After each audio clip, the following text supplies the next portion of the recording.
Europe Soir, TV Média.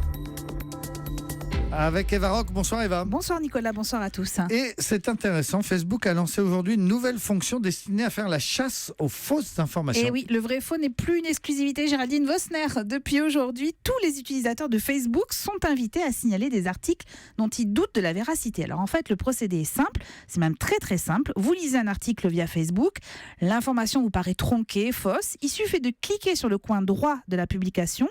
Il y a un petit onglet qui apparaît, signaler la publication, et là vous cochez. Il s'agit d'une fausse information. Avec Mode, on a testé cet après-midi le processus. Il fonctionnait, alors pour l'instant, uniquement si votre page Facebook était en anglais. La version française devrait être active dans les prochaines heures. Alors, qu'est-ce qui se passe une fois qu'on a fait ça ? Alors, c'est là que ça devient intéressant. Quand un article est signalé, plusieurs médias se chargent de vérifier l'information.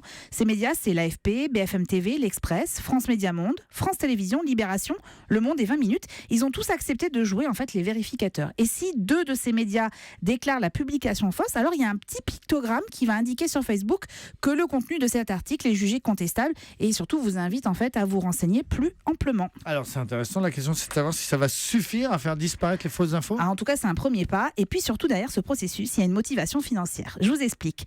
Pour avoir le plus de clics possible, un grand nombre de sites publient des fausses informations plutôt croustillantes. On a pu le constater notamment pendant les élections américaines avec des sites hébergés dans les pays de l'Est, parce que qui dit clic dit argent évidemment. Sauf que désormais, quand ces informations vont être déclarées fausses avec ce petit pictogramme, elles ne pourront pas être converties en publicité ou en lien sponsorisé, donc pas de rentrée d'argent pour ces petits malins qui s'amusent à dire n'importe quoi.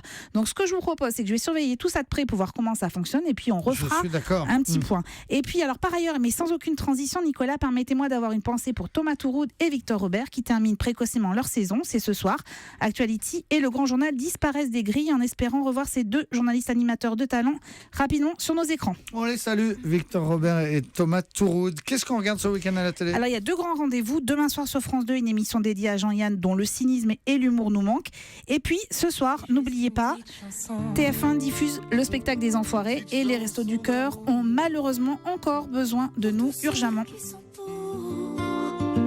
Qui croient jusqu'au bout, qui se battent malgré tout. C'est juste une petite chanson.